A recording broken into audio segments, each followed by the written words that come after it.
मोहम्मद आमिर और कैप्टन बाबर आजम की बड़ी लड़ाई।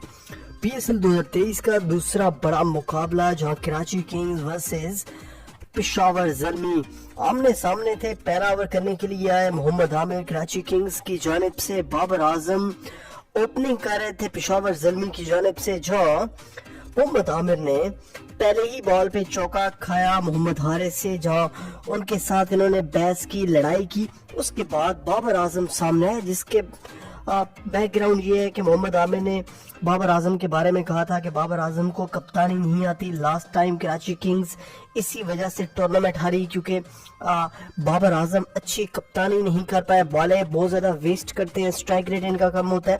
और इन्होंने ये भी कहा था मैच से पहले कि बाबर आजम ऐसे ही हैं जैसे कि नंबर 10 या नंबर 11 टेल एंडर बैट्समैन जो होता है, जो 10वें 11वें नंबर पे खेलने वाला बैट्समैन होता है। सो आमिर ने बातें की थी बाबर के हवाले से। अब दोनों का आमना सामना हुआ, जहां एक नाकाबिले यकीन कवर ड्राइव चौथे ही बॉल पे लगाया, यानी ये शॉट ऑफ द डे थी, शॉट ऑफ द मंथ भी कह सकते हैं आप, जो मोहम्मद आमिर को लगाई बाबर आजम ने। देखिए, इस मुकाबले में आपने मोहम्मद आमिर को फेवरेट समझा या बाबर आजम को, आपने कमेंट्स में दोनों में से अपना फेवरेट खिलाड़ी बताना है। अगर आप दोनों के फैन हैं तो आपने वीडियो को लाइक करना है। देखते हैं कि कितने ज़्यादा फैंस हैं बाबर के और मोहम्मद आमिर के। Thanks for watching this video.